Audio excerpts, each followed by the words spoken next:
اور سور پھونک دیا گیا اور آسمان پھٹ گیا اور جب سورج لپیٹ دیا گیا۔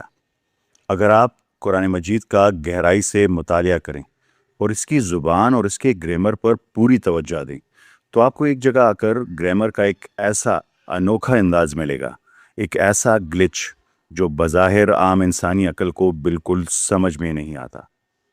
نفخہ یعنی پھونک دیا گیا، اوزلفت وہ قریب کر دی گئی، کوورت سورج لپیٹ دیا گیا۔ جب اللہ تعالیٰ اس کائنات کے حتمی انجام، ستاروں کی تباہی اور قیامت کے دن کا ذکر کرتا ہے تو وہ ان کے بارے میں ایسے بات نہیں کرتا جیسے یہ مستقبل میں ہونے والے واقعات ہوں۔ اللہ تعالیٰ ان کے لیے ماضی یعنی پاسٹ ٹینس کا صیغہ استعمال کرتا ہے جو انتہائی حیران کن ہے۔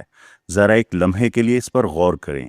ایک ایسی کتاب جو 1400 سال پہلے نازل ہوئی، وہ دنیا کے اختتام کو ایک ایسے واقعے کے طور پر کیوں بیان کر رہی ہے جو گویا پہلے ہی گزر چکا ہے؟ ناقدین، ایتھیسٹ اسے دیکھ کر کہہ سکتے ہیں کہ یہ گرامر کی غلطی ہے، جبکہ علماء کرام آپ کو بتائیں گے کہ عربی بلاغت میں یہ یقین کی انتہا کو ظاہر کرنے کا ایک طریقہ ہے کہ یہ واقعہ اس قدر یقینی ہے کہ اسے یوں بیان کیا گیا ہے جیسے یہ ہو چکا ہو۔ یہ لنگوسٹکس اور گرامر کی دلیل اپنی جگہ بالکل درست ہے، لیکن الفاظ کی گہرائی میں ایک اور بہت بڑی اور حیران کن حقیقت چھپی ہے۔ اس ہوش ربا تصور کو پوری طرح سمجھنے کے لیے ہمیں گرامر کے روایتی اصولوں کو پیچھے چھوڑ کر جدید ایسٹرو فزکس کی دنگ کر دینے والی، حیران کر دینے والی دنیا میں قدم رکھنا ہوگا۔ ہزاروں سالوں تک انسانوں کا وقت کے بارے میں تصور بہت سادہ اور محدود تھا۔ ہم وقت کو ایک کائناتی، نہ نظر آنے والی، بس ٹک ٹک کرتی ہوئی گھڑی سمجھتے تھے جو کائنات کے پس منظر میں چل رہی ہے۔ ہمارا ماننا تھا کہ زمین پر گزرنے والا آپ کا ایک سیکنڈ کہکشاں کے دوسرے کونے میں پھٹنے والے کسی ستارے کے ایک سیکنڈ کے بالکل برابر ہے۔ ہمیں لگتا تھا وقت ایبسولوٹ ہے، یہ بس ایک سیدھی لکیر میں بے رحمی سے آگے بڑھ رہا ہے۔ لیکن 1905 میں پیٹنٹ آفس میں کام کرنے والے ایک کلرک البرٹ آئنسٹائن نے اس وہم کو ہمیشہ کے لیے توڑ دیا اپنی تھیوری آف ریلیٹیوٹی پیش کر کے۔ تھیوری آف ریلیٹیوٹی کے ذریعے آئنسٹائن نے ثابت کیا کہ وقت کوئی غائب یا ایبسٹریکٹ چیز نہیں ہے۔ وقت دراصل ایک فزیکل فیبرک ہے، یہ خلا کی جو 3 ڈائمنشنز ہیں یعنی لمبائی، چوڑائی اور گہرائی کے ساتھ بنا ہوا ہے اور مل کر ایک 4th ڈائمنشن جال بناتا ہے جسے ہم اسپیس ٹائم کہتے ہیں۔ اور چونکہ وقت ایک فزیکل آبجیکٹ ہے، اسی لیے یہ بالکل کسی مادی چیز یعنی کپڑے کی طرح برتاؤ کرتا ہے۔ اسے کھینچا جا سکتا ہے، اسے موڑا جا سکتا ہے، شدید کشش ثقل یعنی گریوٹی اور انتہائی تیز رفتار کے ذریعے اس میں بگاڑ، چینجز پیدا کی جا سکتی ہیں، سلو یا فاسٹ کیا جا سکتا ہے۔ یہ کوئی بلیک بورڈ پر لکھی ہوئی محض ایک حسابی تھیوری نہیں ہے، یہ ایک ثابت شدہ سائنسی حقیقت ہے۔ 1971 میں سائنسدانوں نے ایک مشہور تجربہ کیا جسے ہافیل کیٹنگ تجربہ کہتے ہیں۔ انہوں نے انتہائی حساس ایٹامک واچز یعنی ایٹامک گھڑیوں کا وقت بالکل ایک جیسا سیٹ کیا، دونوں کو بالکل ایک وقت پہ کھڑا کر دیا۔ ایک گھڑی کو زمین پر رکھا اور باقی گھڑیوں کو کمرشل ہوائی جہازوں کے ذریعے دنیا کے گرد چکر لگوایا ہائی سپیڈ پر۔ جب جہاز واپس اترے تو اڑنے والی گھڑیاں زمین پر رکھی ہوئی گھڑیوں سے پیچھے رہ چکی تھی۔ چونکہ انہوں نے خلا میں تیزی سے رفتار سے سفر کیا تھا، اس لیے ان کے لیے وقت حقیقت میں آہستہ گزرا تھا، یعنی وقت ڈیفرنٹ گزرا تھا۔ وقت کوئی یونیورسل کانسٹنٹ نہیں ہے، یہ ریلیٹیوٹی پر مبنی ہے، یہ ریلیٹیو ہے، یہ ایک فزیکل ماحول ہے جس کے اندر سے آپ اس وقت سفر کر رہے ہیں۔ وقت کی اس حقیقت کو عام انسانوں کے لیے کرسٹوفر نولن کی ایک بہت خوبصورت فلم ہے جس کا نام ہے انٹرسٹیلر نے انتہائی ایک بہترین انداز میں پیش کیا ہے۔ نولن نے اس فلم میں سائنس کا محض اندازہ نہیں لگایا، بلکہ انہوں نے ڈاکٹر کپ تھورن ہیں جو نوبل وننگ فزسسٹ ہیں، ان کے ساتھ مل کر کام کیا۔ یہ فلم ہمیں بصری طور پر دکھاتی ہے کہ جب وقت کی اس چادر کو اس کی آخری حدوں تک کھینچا جاتا ہے تو کیا ہوتا ہے۔ اس اسپیس ٹائم فیبرک کی بات کر رہا ہوں میں۔ ہم اس کا سب سے گہرا مشاہدہ فلم کے کلائمیکس میں کرتے ہیں، جب مرکزی کردار ایک ٹیزریکٹ یعنی ایک 5th ڈائمنشن کی جگہ میں داخل ہوتا ہے۔ اس ٹیزرٹ میں، اس 5th ڈائمینشن آبجیکٹ کے اندر وہ کردار اب وقت کے بہتے ہوئے دریا میں قید نہیں رہتا. وقت اب کوئی ٹک ٹک کرتی گھڑی نہیں رہا، وہ ایک فزیکل پلیس بن چکا ہے. آپ یعنی اس میں ایک جگہ سے دوسری جگہ جا سکتے ہیں. وہ ایک ایسے ملٹی ڈائمینشنل کمرے میں تیر رہا ہے جہاں سے وہ اپنی بیٹی کا بیڈ روم دیکھ سکتا ہے. لیکن وہ صرف خلا یعنی سپیس کے پار نہیں دیکھ رہا، وہ وقت کے پار بھی دیکھ رہا ہے. وہ بیک وقت اس کمرے کے مختلف حصوں میں اپنی بیٹی کا ماضی، اس کا حال اور اس کا مستقبل دیکھ سکتا ہے ایک ہی وقت میں. وہ محض چند فیٹ دائیں یا بائیں تیر کر تاریخ کی دہائیوں میں سفر کر سکتا ہے. ایک ہائر ڈائمینشنل مخلوق کے لیے وقت بس ایک ایسا منظر ہے جسے وہ اوپر سے دیکھ سکتی ہے. پر ذرا رکے اور اس بات کی وسعت پر غور کریں. اگر ایک تھیوریٹیکل فزسسٹ اور ایک جدید سینما میتھمیٹکس کی مدد سے ایک ایسی 5th ڈائمینشنل بینگ کا تصور پیش کرتی ہے جو ہماری پوری انسانی تاریخ کو ایک فزیکل کمرے کی صورت میں سب تاریخ دے سکتی ہے، پاسٹ، پریزنٹ، فیوچر، تو ذرا اللہ تعالیٰ کی حقیقت کا تصور کریں. ذرا اس خالق کی حقیقت کا تصور کریں جس نے ان تمام ڈائمینشنز کو تخلیق کیا ہے، جس نے خلا، جس نے کشش ثقل اور خود وقت کو پیدا کیا ہے. یہ چیز ہمیں فزکس کے ایک اور دنگ کر دینے والے تصور کی طرف لے جاتی ہے جسے کہتے ہیں بلاک یونیورس. یہ ہے بلاک یونیورس کی تھیوری. اس ماڈل کے مطابق حقیقت گزرتے ہوئے لمحات کا کوئی سلسلہ نہیں ہے. اس کی بجائے اس کائنات کی پوری تاریخ یعنی بگ بینگ سے لے کر قیامت تک جو ابھی آئی نہیں، ایک بہت بڑے ٹھوس سالڈ سپیس ٹائم کے بلاک کی صورت میں موجود ہے. ہر وہ واقعہ جو کبھی ہوا ہے، جو اس وقت ہو رہا ہے یا جو کبھی مستقبل میں ہوگا، وہ اس بلاک کے اندر بیک وقت یعنی سائملٹینیسلی موجود ہے. آپ اور میں زندگی کو ماضی، حال اور مستقبل کی ترتیب میں صرف اس لیے محسوس کرتے ہیں کیونکہ ہمارا انسانی دماغ اس بلاک کے اندر قید ہے اور وہ اس ڈیٹا کو فریم بائی فریم پروسیس کر رہا ہے. وہ پہلے پاس، پریزنٹ، فیوچر ایسے دیکھتا ہے اسے. اور یہاں آ کر فلسفے کا سب سے بڑا راز کھلتا ہے. اگر وقت ایک فزیکل اور مادی تخلیق ہے جو فزکس کے قوانین کا پابند ہے، تو وقت کا خالق کبھی بھی اس وقت کے اندر نہیں ہو سکتا.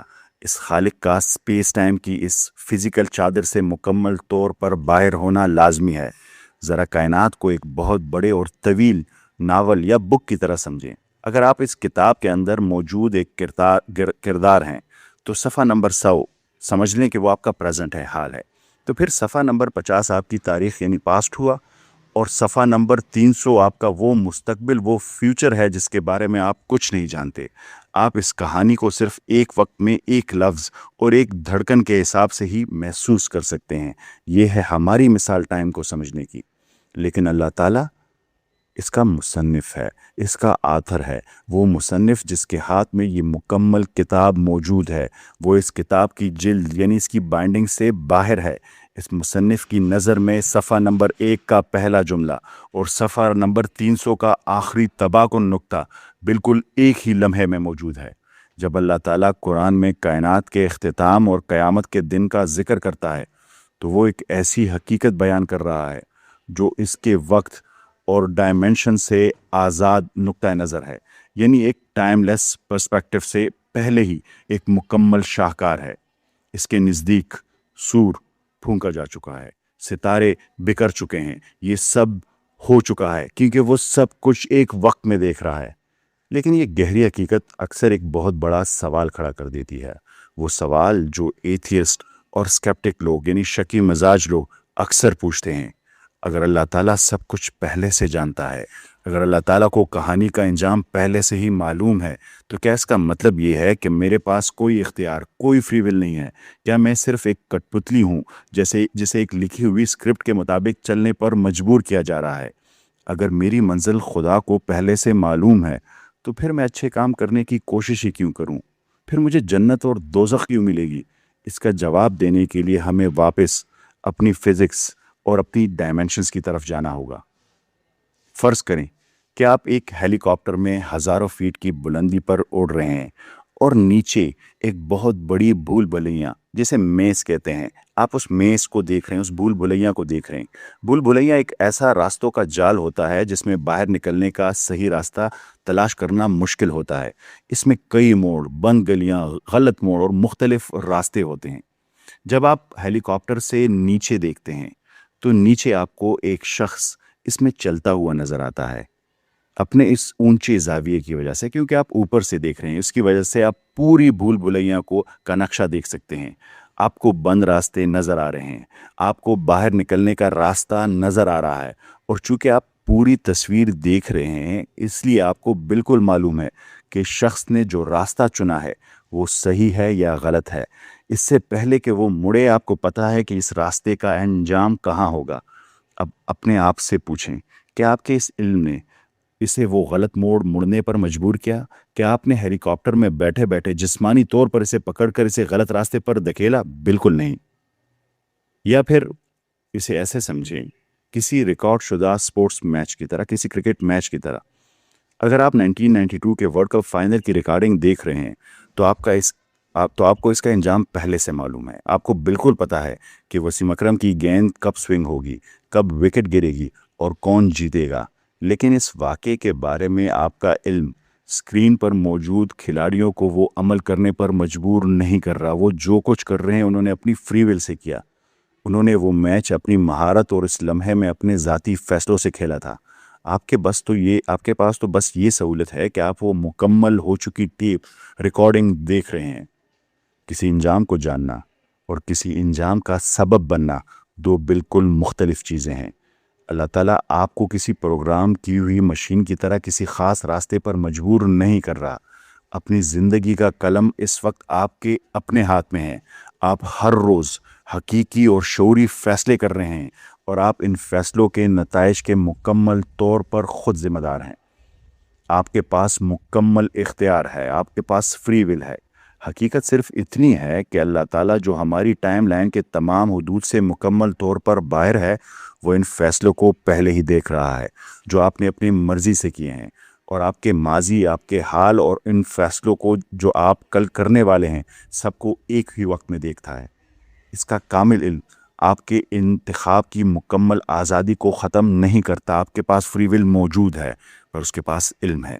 اس لیے جب آپ قرآن مجید میں وہ آیات پڑھیں، جب آپ کائنات کی تباہی کو صیغہ ماضی یعنی پاسٹ ٹینس میں لکھا ہوا دیکھیں، تو یہ جان لیں کہ آپ کوئی گرامر کی غلطی نہیں پڑھ رہے، آپ کوئی ایسی زبردستی کی اسکرپٹ نہیں پڑھ رہے جو آپ سے آپ کا اختیار چھین لیتی ہے۔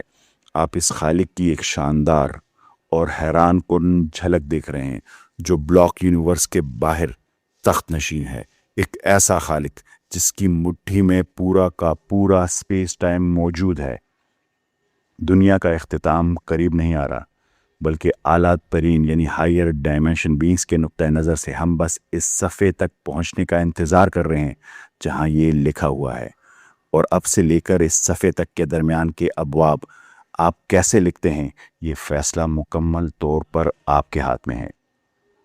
اگر اس ویڈیو نے آپ کو کائنات اور اس میں ہمارے مقام کے بارے میں گہرائی سے سوچنے پر، غور و فکر کرنے پر مجبور کیا ہے تو براہ کرم چینل کو سبسکرائب کریں، اس ویڈیو کو اپنے دوستوں کے ساتھ شیئر کریں، اور مجھے نیچے کمنٹس میں ضرور بتائیں کہ وقت کو ایک فزیکل سپیس کے طور پر دیکھنے سے زندگی اور ہمارے اختیار یعنی فری ول کے بارے میں آپ کے نظریے میں کیا تبدیلی آئی۔ اگلی ویڈیو تک کے لیے غور و فکر کرتے رہیں۔ یہ ہے غور و فکر سیریز اور میں ہوں ڈاکٹر سفیان۔ ملتے ہیں اگلی قسط میں۔ اللہ حافظ۔